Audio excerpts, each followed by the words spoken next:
All right, live from Dogleg Brewery in Fort Worth, Texas, it's time for You Can't Brew That on Television. Now, here are your hosts, Kyle Desperado LaPointe and the Reverend Ryan Bono. Happy Monday, Internet, and welcome to yet another exciting episode of You Can't Brew That on Television. We are your hosts. I am the Reverend Ryan Bono. Kyle Desperado LaPointe, back from the dead. Had a sickness weekend. I got the sickness. Sickness has definitely come to Dogleg Brewery. Yeah. So we are here with you tonight, as we are every Monday night. And what are we gonna do? we're gonna bridge the gap between beer snobs and frat boys. And tonight we're really holding true to that. Tonight we've got a really special episode planned for you. We're gonna talk about pairing beers with Super Bowl foods. We've got some of the spicy type of offerings you expect to get at your Super Bowl parties. At least the Texas variety. At least the Texas variety. You've got your hot wings. We've got our salsa. And we have various beers that we're going to pair with those spicy foods. And we've got Droid. And we're going to talk a little bit about why each particular beer pairs well with spicy food. Yep. Because they all have a different purpose. But first, let's just recap a little bit. For those of you that may be new, or those of you who don't remember, let's recap a little bit about why we pair beers with food. I know why. I know why. It's because I like beer. Yeah, and I like eating. And those two things combined, they make a good pastime. They really do. And, I mean, beer is one of those things that wines were around, but they were reserved for more special activities. But beers were always on the table for, like, the last, 50,000 years, it seems like. Not that many, but... Give or take a few 10,000 or so. It's been about 20,000. Yeah, but that was the somewhere in that drink. It was neighborhood. the easy to ferment, easy to make, that wouldn't kill you type drink. So, when you're looking at pairing, I mean, really any alcoholic beverage, but we talk about beer on this show, so I'm going to keep it to beer. When you're looking at pairing a beer with a food, what you're looking for is something that's going to accentuate the beer and or the food eating experience. You want something that's going to really bring out the flavors of both. And so, again, tonight we've got spicy food. We've got different kinds of beers. We're going to start with an IPA. And this is the Raw & Sons Stormcloud IPA. Like any IPA, this is going to be big on hops. And Kyle, But it's an English IPA. It is. Is it an English IPA? Yes, it's an English IPA. So it's big on hops, like he said. I mean, any IPA is going to be, but English IPAs, as opposed to American IPAs, are a lot more mellow in the hops. So this one does a good job. This has always been my favorite beer that they've made on a continual basis. It's my favorite line beer, I guess, is if you want to call it that. I've never actually had this beer, but really, I've never had a beer from Roar that I did not like. So looking forward to it. Well, what you'll get out of these kind of beers is a big hop aroma. You'll get a big hop taste, and you'll get a big hop flavor. Oh man, you're breaking it up. You're supposed to drink the beer first, but hopefully you had the mild. Take whichever way I want. Mono doesn't really handle spicy foods well, so I got the hot wings. No, so when I say I'm having spicy food with my beer, it is a relative term. Yes. With my wife, I'll just divert and tell a little story here on the side. It's not a good one. It's pretty awesome. But anyway, my wife and I had a lot of arguments when we first met about what was spicy and what wasn't. She thought I was trying to trick her by telling her something wasn't spicy. And it took us about 6 to 8 months of these kind of arguments before we realized that my spicy scale starts when hers ends. So when she gets to a 10 and she's maxed out, this is too spicy, I can't handle this, I'm at 1. And I'm going, I can finally taste some spice in this. And my spice scale is moving. The longer I live in Fort Worth, the better. 2 years ago, this would have burned my face off. Now it's kind of mild, actually. But that's really, okay. Which is odd, because that's the mild spicy. That is odd. Well, why don't you talk a little bit about why... So this is a good beer. It's nice and balanced. The hops are there. The malt's there. It's got the English character to it. A slight bit fruity in the yeast notes, and I mean, this is just a fantastic drinking beer. This is sessionable. You know, you can take this and drink 6 of them and be happy with what you're drinking. And why do we mix hoppy beers with spicy food? What's that going to do for us? Well, traditionally, you got to go with the 3 C's when you're trying to pair a beer with spicy foods. You go with cold. Hold on, I'm going to write these down. Write these down. Write these cold. Cold. Okay. Carbonation. Is that one T or three? Three. 3 T's. And hops. And hops. The 3 C's. So this one happens to have carbonation and hops. I mean, it's just a well-carbonated beer. Not overly carbonated by any means. Not like a couple of the other ones we're going to have tonight. Yeah. But it's carbonated. The carbonation actually helps in general. Part of the reason why beer is better with spicy food than a wine, which, wines just can't go with spicy foods. You're gonna go for it? Just for grins, I'm gonna show. This the medium. This is the medium. Okay. Well, this is what they call the original hot, but we also got the Cajun. Our wings brought to us by Wingstop today. I think if I smell the Cajun, my nose will fall off. Mm-hmm. I thought you were Cajun. No, I am Puerto Rican. Oh, I knew you were a lot of different ethnicities. Didn't know which one tonight. So, anyway, we've got carbonation coming with the beer. Oh, you just wait. Will help lift off the heat from your tongue, because basically it's bubbling, so the heat gets stuck on your tongue and really makes a big difference. But if you're letting the bubbles get on your tongue, it'll wash that away. So some of the heat will be dissipated by that carbonation. Cold does some of the same things, and that's why absolutely the next beer we'll have will be along those realms. Are we going Frat Boy next? Yeah, we'll go Frat Boy next. All right, we'll introduce that in a minute. Let's not tease it just yet. In the meantime, we should do some trivia. Yeah, let's definitely do some trivia. We're enjoying some hot wings and cold beer. We're going to start a new trend. Are you ready trend. for trivia? We're going to start a new trend, Rich. Do you want to talk about it, or you want me to talk about it? Sure, I'll talk about it. We've got a new show coming up on the Lone Star. It's going to be a Wednesday night weekly show, kind of like You Can't Brew That Here. It's going to be called the Half-Ass Sportscast with our old friend Ryan Faulkner and a new friend, Johnny Gibson. They're going to be talking sports and probably a lot of unrelated stuff, too. But part of the promotional stuff we're doing, we're going to have these two shows work against each other or with each other, tossing trivia questions back and forth. Half-Ass Sportscast is going to be throwing down some beer and brewing questions for Kyle and Bono, and then they'll be throwing back some sports or quasi-sports related questions. So the first one comes from Ryan over there at Half-Assed, and I'll pull it up here. Okay. He asks... The answer's 5. Wow. That's correct. Well, see, I've always said the answer's 5. It's just arguing about the units Thursday. at that point.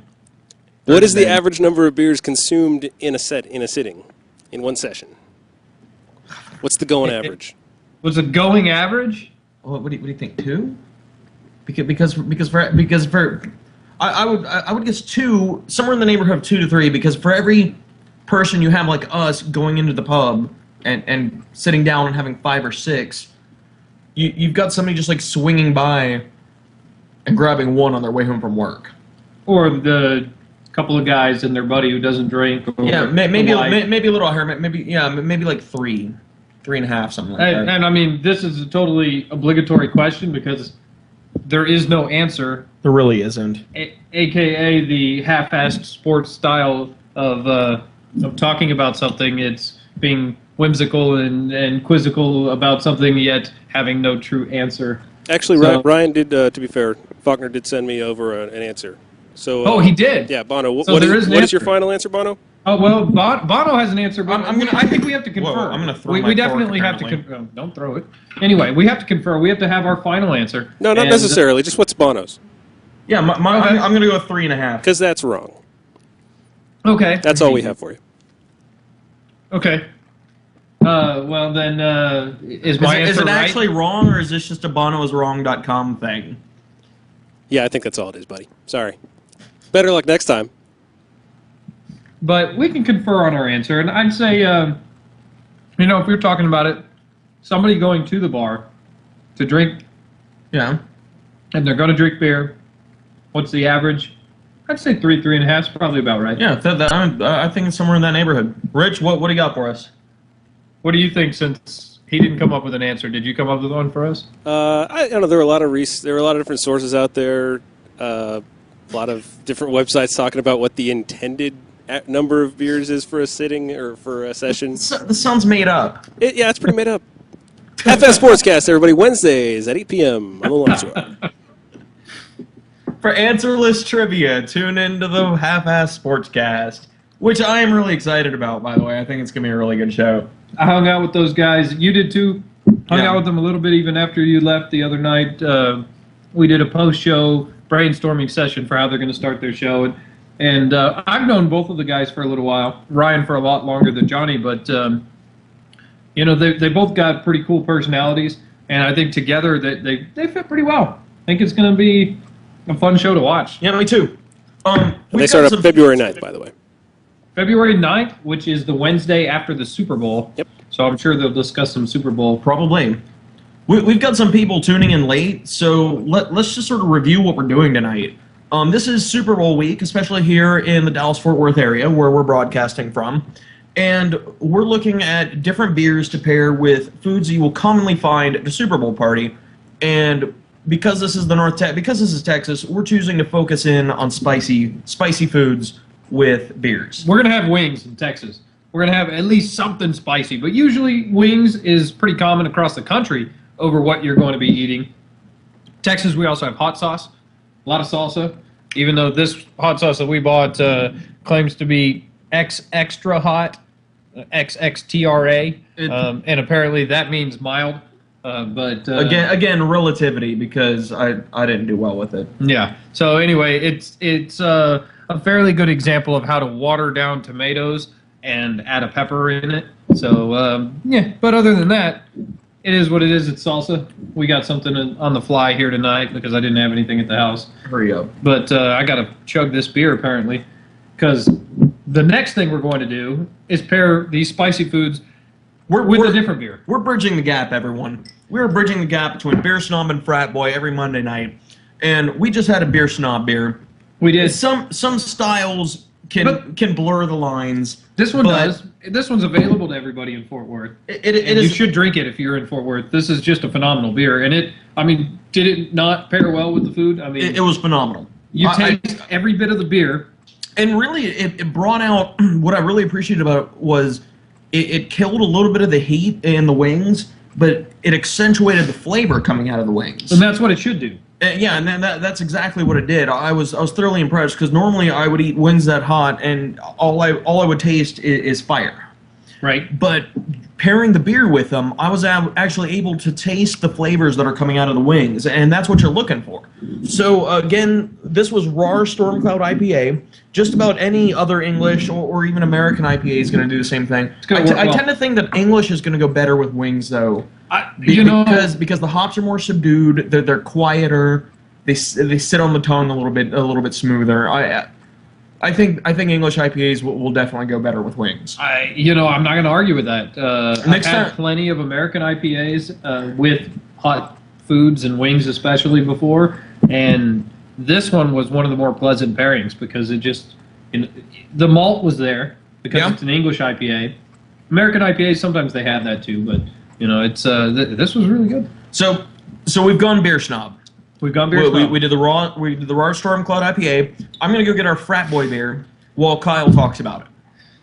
Our next beer, also brought to you from Fort Worth, Texas, is a larger scale brewery known as Miller, or Miller Coors as it is now. But anyway, Miller Lite is what we'll be drinking, pulling straight out of the freezer, because as we said earlier, when you're trying to pair food with spicy food, you go for the 3 C's, which are cold, carbonation, and triple hops. And hops. I was like, what's the last C? I don't think you got this cold enough. I don't think that I did, but we'll find out in a minute. So the idea on a Miller Lite is that you've got an ice cold beer, a beer that you can get to like 32 degrees. You got a big foamy carbonation on it, which is what you want with spicy foods. Is this the one that's triple hopped? This is triple hops brewed. Triple hops brewed. Yeah, triple hops brewed. So there it is. Says so on the can. Right there on the can. And just breaking it down Beer Snob style, this is a crystal clear beer, well attenuated. Got a big, beautiful foamy head on top. Yep. Light malt and a little bit of hop aroma in there. Yep. I mean, that comes from the triple hops. I assume they dry hop it with some sort of seriously. I don't think they dry hop it. You don't think? Nah, not at all. There's some sort of aroma in there. That's the green apples you get. Oh, the green apples. Okay. Yeah, that you always get from the BMC style beers, but it's not uncommon, and it's not bad to have green apples in these kind of beers. Yeah, drinking this after an IPA just makes it taste like water. But that's okay. Well, and that's the kind of thing you're supposed to have. I actually warmed up with a BMC earlier of a different variety, and oh, bless you. Thank you. And so I had that earlier while I was having wings, and I had 4 or 5 of the hottest wings here while they had the sauce dripping off of them, and 4 or 5 wings into it, and I'm going, wow, my beer's gone, because it does its job. Right. You eat that hot food, and I'm going to take the hottest one over here. You eat that hot food, you take a bite of it, and it gets hot, and then you reach for that nice, cold, refreshing beer, which can be pretty much anything, but the lighter the better as far as when you're drinking a nice, cold beer. And I would recommend bottles. If bottles are at a bar, Yeah, I would go with bottles too. I something wanted, in an ice bath. because we were going frat boy with this. I wanted to use cans, that's why I picked those up. No, and it's good. Yeah. Anything you get ice cold. If you got cans that are in an ice bath, that's great too. Colder the better. And you notice we're eating boneless wings tonight. Boneless wings have to. We didn't want to disgust everyone thoroughly, Right. so We wouldn't touch our microphones and get wing residue all over them that way. But Little TV magic. that and they were 50 cents, which you can't beat. Wingstop for great wings for the Wingstop. Rich, how long is our interview? Because this tasting segment is going really well, and I want to make sure that we don't kill our Jen interview. That clip runs about 7 minutes, but right, so you know my rule, man. We've got a hard network break right after your show, because I've got that 23-hour window of reruns I have to pull off. So, Okay. I mean, the quicker you can wrap it up, the better. You know what? Executive decision: run as long as you need. Oh, Nice. sweet. Cheers. Cheers. It's a special week, and it's you guys. So I was wrong on these, Bono. You should try one of the wings on the right. They're not that hot. Okay. Why'd you reach past the wings on the right? Because I'm not a moron. Oh, I disagree with that. Well, yeah, probably. Okay, so But- anyway, we're trying this, and you can tell just by what's going on right here. I'm eating the hot wing. I'm drinking this beer, and it goes down in gulps. The last beer, Yeah, we the were last drinking- beer was going down in sips. This Yeah. is definitely going down in gulps. You kind of drink and eat at the same pace. With this, you're taking down 2-3 ounces of the beer for every big bite you take of a wing, and that's why I would recommend the colder the better. This is cold, but it's not ice cold, and it loses a little bit in trying to match the fire, because I've got the hot wing now, and it's still hot on my tongue. Take a big drink though. Washes some of that away. You can have that carbonation, and you can feel it too. You know, when you're eating that hot food, for a second you get a reprieve from what was going on in the Tabasco land that's right in your there. mouth. So yeah, it helps out. That's good. What other beers in this category would you recommend? In this Yeah, category, in this category. Frat Boy category, Yeah. shoot anything, man. Natty Light, you could go with Bud Light, whatever floats your boat, whatever's your drinking beer. As far as on a hot day, if you're going to go mow the lawn, what are you going to drink? That goes well with hot foods. So, yeah, Miller Lite's my preferred one, but All right. So what's next? what's next? Well, we've got We've got one more beer. We had our beer snob beer. right. We had our frat boy beer, and now we're gonna bridge the gap. Our next beer is one that both sides of the aisle can appreciate and agree on, and really, it's one that I refer to it as a starter beer for people that have traditionally drank only Bud Light, Natty. My brother's in this category. This is the first real beer. Well, what we refer to as real beer, what I refer to as real beer, is that he tasted and really enjoyed, and it's Blue Moon. So I'm gonna go get the Blue Moon. While you taste and enjoy your Miller Lite. Well, I sweat on this Cajun wing that was apparently extra dipped in hot sauce, because this one's really hot. That's what you get for being a jerk. You should try one. No, I don't think that I will actually. So we're going with Blue Moon. And what we've got here is kind of like a mix of everything. We lose the hops. In this, we don't have a hop flavor. Nope. But we have a carbonation, and we replace that hops with a malt character that you get, a sweetness from the wheat, and a Belgian yeast character. And that Belgian yeast character can really add some flavor that matches well with spicy foods because it's a big flavor. So The Belgian yeast really lay behind some interesting flavors in the beer. You hear us talk a lot on the show about phenols and esters, and these are various flavors that the yeast, that they're byproducts of the yeast that you normally aren't going to get from the malt or the hops. And what you're going to get with the Belgian yeast is it's really going to draw some interesting flavors out of your hot wings that you never would have anticipated. So, yeah, you're right, and that's the thing. Like we were talking about earlier, you're not always wanting to kill the flames. The BMCs, the Miller Lite, you're going to kill the flames. you're going to kill the flames. You're going to be able to eat more wings. And you're Hot. going to drink more beer. But with something like the Blue Moon and like the Raw Storm Cloud, what you're going to end up with is something that accentuates and makes the wings and beer a little better. And that's what you're looking for. How's that match? Oh, that is fantastic. Yeah.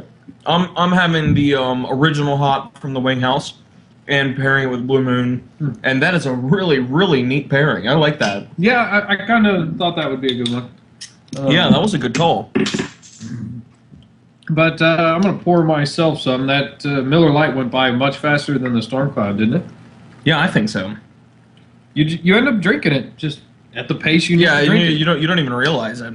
But now I'm going with the Blue Moon, and I've still got plenty of heat residue, so I'm going to try this right now, see how it copes with it. And while he's doing that, I'm gonna chatter about nothing. Oh yeah, that's good. Good. Yeah, I mean that brings out that kind of It's banana-y flavor yeah, you get from the. That's the what I was Belgian looking yeast. for. I was having trouble placing the flavor, but yeah. Yeah, it's definitely like some of the... And again, Belgian yeast leave behind really neat flavors, and one that's very common is banana, and clove is very common. Yeah. You know, there's a few other common ones. But yeah, that's exactly what this is drawing out, is the banana flavor. Hold on. What are we up to now? All right, and apparently we're eating Red Hot Blues spicy tortilla chips. I don't think Megan meant to get us Red Hot Blues spicy potato I was chips. wondering what all this stuff But is. all that powder on there, there's some pretty spicy stuff on just Yeah. those chips. So when I was trying this hot sauce, I got a chip with very little of that powder on it. And the hot sauce was Golly. not that hot. But those chips on their own are very, very hot. In unrelated news, my hot scale bumped up a notch tonight. So let's see, folks. Folks out there, if you want Bono to try one of the Cajun hot wings from Wingstop, just No, I'm not text doing in. No.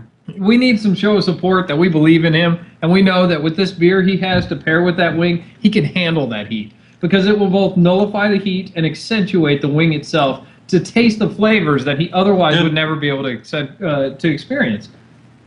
You just want to post on YouTube a video of me like running around screaming and like dunking my head into the freezer. You don't have to try a big piece, just a little bite. Yeah. Make sure you get some of the Cajun spice because that's basically an original hot with some extra spices on it. Maybe wipe it on that one with a bunch of the spices. There you go. Oh my god. Yeah, this is a good wing, man. This is what I went to college on. Went to college and ate these once every other week. Is that hot? Not yet. All right. I can feel it in the mail though. Oh my god. And for those of you out there who don't All right, have let's high go ahead. def like I do, Bono is about in tears right now. No, so I'm not. really It's fine. experiencing this. Look, I'm gonna prove that I'm not in tears. You gonna eat more? I'm gonna eat more. Look, can handle look. it? This one's got spice I on see it. it. No, I'm not gonna eat more. I'm not eating anymore. I thought you were gonna prove me wrong, but All right, I'm gonna eat more. I'm gonna do it. I'm gonna eat more, and when we come back from the Fritz interview, I'm gonna eat more. All yeah, my ass. right, now I'm gonna do it right now. So what else we got here, man? I mean, I don't know. before we roll into the interview, while you're eating this, I'd like to say take a mention to one of our sponsors, Yelp.com. has been sponsoring us here. Yeah, we have sponsors, by the way. Now we're really excited about this. We're both lowbrow and upper crust. And so, Rich, if you want to roll that clip, we can talk about Yelp a little bit. You all right there? It's like sitting. Oh, and that hot gets hotter. Keep eating. So I want to wait and do it. Yelp.com is a really cool service. It lets you read and write reviews about local restaurants, businesses like hotels, gas stations. Which I use on a regular basis, by the way.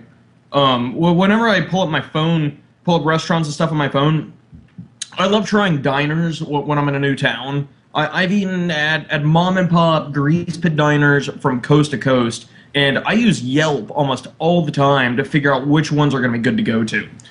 Yeah, and it's fantastic. And he makes sure and check the reviews, which they have about everything. You can look at how people's ratings, and he can look at their reviews and say, their food's not that spicy. That sounds like the place I would like to go. As he sits there and experiences some burp. I'm waiting for them to come back before I eat this. But it's a great, it has the social component of the check-ins and all that stuff that go with it. So you can go into a place that's on there and check in, say, I'm here right now and I'm eating this, and it's great. They have apps for all the phones. Android, they have apps for the iPod, and they go all the way to the BlackBerry. So they're trying hard if they're going to put an app on a BlackBerry. And I'm laughing a lot right now because Bono is still experiencing the pain of eating about a quarter of one of these Cajun wings, which are really pretty hot. And so anyway, check out Yelp.com or one of their apps for reviews of restaurants in your local area. If you're looking to go out and you don't know what you want, you have that.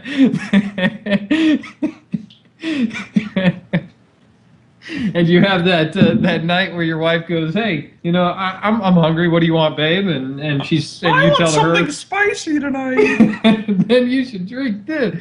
No, so you go.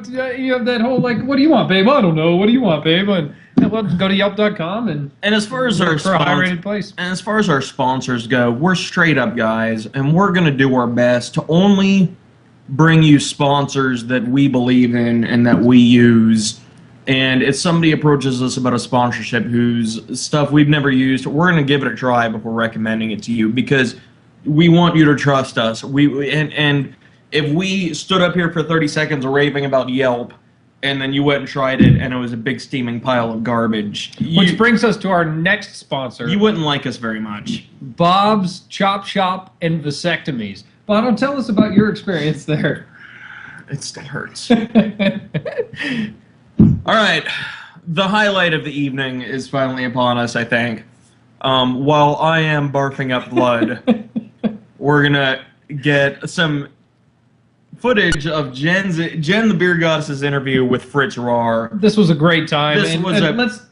Thanks out there to the RAR folks. Thanks to the RAR folks, and let's give it up to Jen, who is a phenomenal interviewer. She just went all out for this. Fritz was a great interview. You guys are going to love this. Rich, I could blab about this all night. Why don't you go ahead and roll it?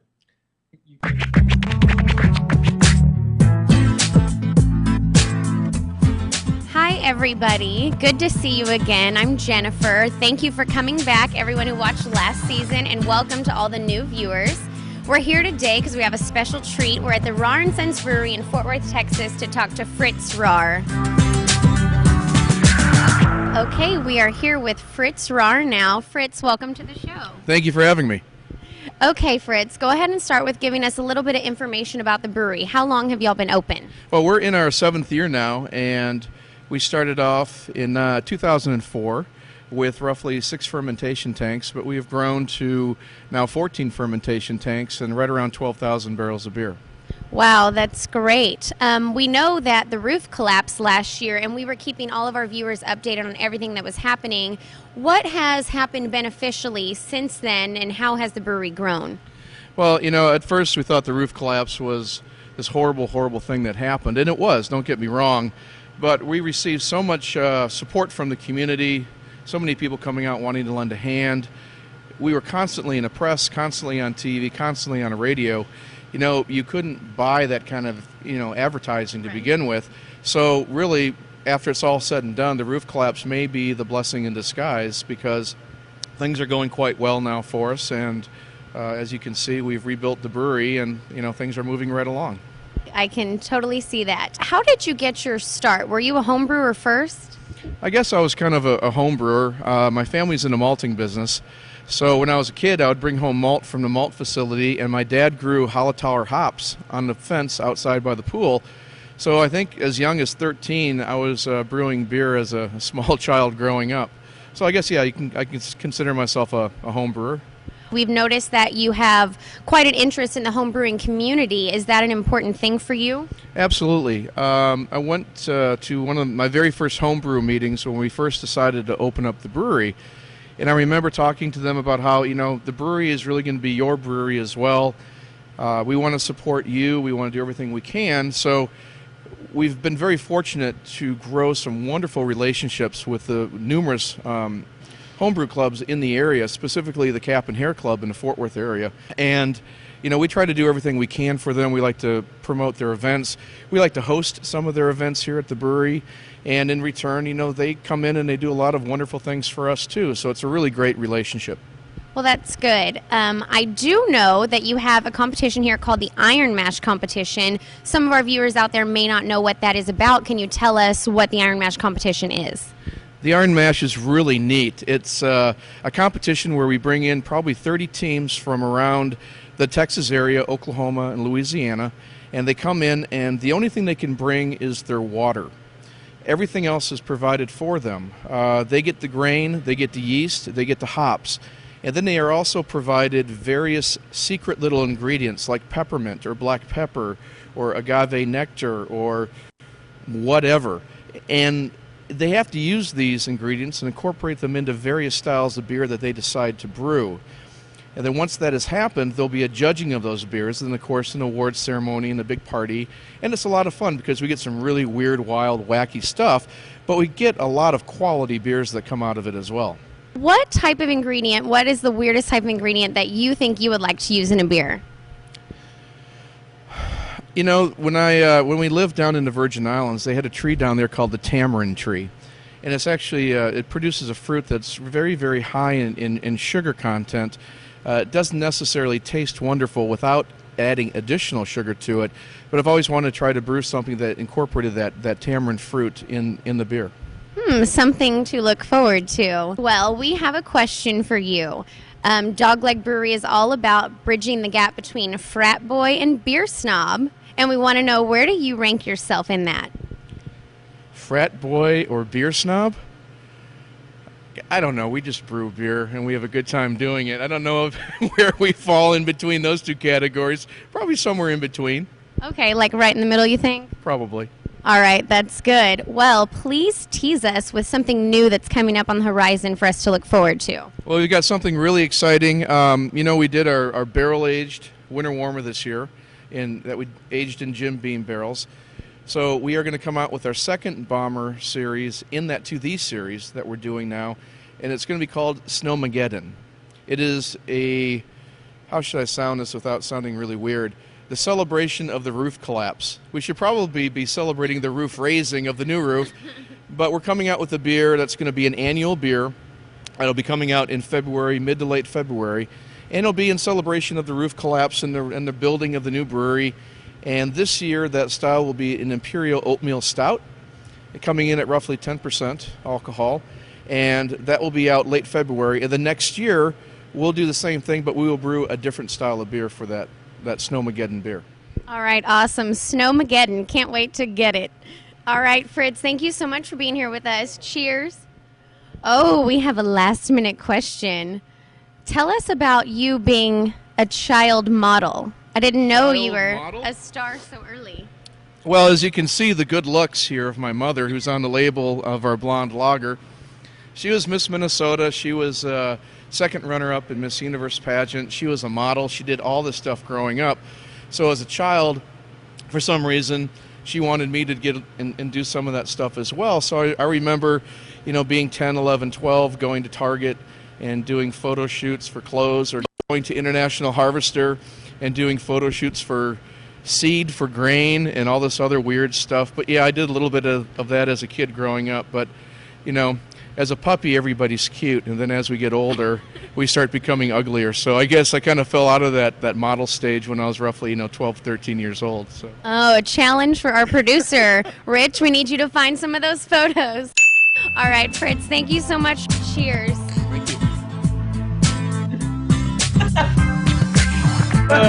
Well done, Rich. Let everyone, please give it up to not only Fritz and Jen, but the entire production staff that put that together. Rich did a great job. We've got a great camera crew. We're really blessed to have things rolling here on You Can't Brew That on Television. Things are finally starting to move for us. And we've actually got a Rich, do you want to give a shout out to our boys who helped us out on that photo shoot? Sure, man. Yeah, HD footage courtesy of Jordan Hewitt and his private production firm out here in Fort Worth, or Irving. And Harvin Pham was his director of photography for that. He came out and helped us out, just to make sure we had all of our odds and ends in place. And they took care of the whole thing for me because I'm out here on the East Coast. So nicely done, gentlemen. Thank you. And they were fantastic job, guys. They're just fantastic professionals. Great at what they do, and they made that a seamless experience. It was a lot of fun, actually. There is a kind of a continuation of the interview. We started a new tradition here on You Can't Brew That on Television, where Jen will do the headlining interview, in this case, Fritz Rahr, and Kyle and I will come back and do sort of a secondary interview. And in this case, we interviewed some of Fritz's brewers. And that is a really fun interview. That was Jason Lyons, Austin Jones. And Jason Lyons and Austin Jones. That was a really fun interview that we're going to bring to you here in the next few weeks. And you're going to learn a little bit more to the story about Fritz being a child model. Yeah, it was a lot of fun just in the secondary interview like that. We those guys were great to open their doors to us and let us in there and take the time, and Fritz is a wonderful host in a lot of different activities. For him to do that during an afternoon while they're brewing and working on their systems and trying to do the whole brew process, which basically is you brew a little and you clean a lot. Yeah. And so they were in the middle of all that stuff, and they took the time out of their schedule to give us this interview. And that's just the way they are about their community. And Rahr deservedly so. Hopefully they're holding a good market share right now because that beer's good. It's very good beer. And I'm going to open another one of those storm clouds after I'm done with this Blue Moon. So while you're doing that, let's say goodbye to the folks at home. But first, let's tell them what we learned tonight. What did we learn tonight? We learned about the 3 C's. We did learn about We learned about cold carbonation and cops. Or hops. So, 3 C's. Cold carbonation When you're having hops. spicy food at your Super Bowl party this weekend, Super Bowl 45, live from Arlington, Texas. Don't let anyone tell you it's from Dallas. Yeah. Make sure that you have How beers. come Dallas gets that, by the way? Don't. It's like, we're here in Dallas, Texas, right in between Fort Worth and Dallas, Texas, in Arlington, and neither Arlington nor Fort Worth gets credit for being a city. That's right. Enjoy the broadcast from Dallas. Like, no, Dallas didn't want to fork out the loot like apparently Arlington did to build the Death Star. So I think that would be a fun topic for the first half-ass sportscast. We'll discuss that at a later date and time. We learned about spicy food, and we learned about beers that go with spicy food, and we learned that Fritz Rahr of Rawrenson's Brewery. We learned that Bono can't handle spicy was a child foods. model. We learned that I didn't learn that. I already knew that. I learned that. So please join us next week, and please enjoy Super Bowl 45 from Arlington, Texas.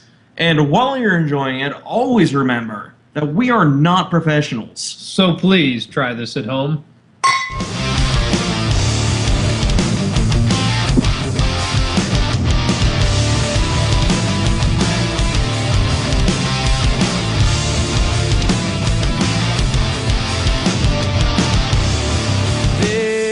Agitation, frustration, the memorization of the things I'm gonna do to you. This magical and powerful addiction to the